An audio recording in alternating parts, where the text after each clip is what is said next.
erg orthodox, heel erg ouderwets. En dat had tot gevolg dat hij echt een afschuwelijke opvoeding heeft gehad. Dat hij uiteindelijk op straat is gaan zwerven.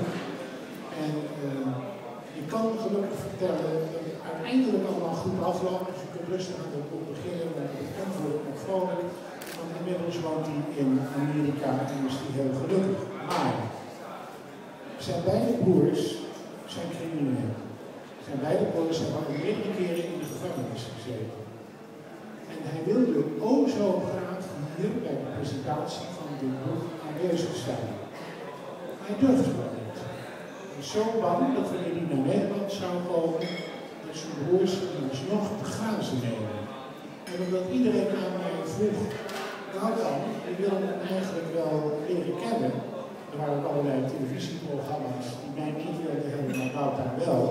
Maar dat kan hem helaas niet aanleveren, want hij zit in Fort Lauderdale en dat is op dit moment een stuk vrolijker dan hier.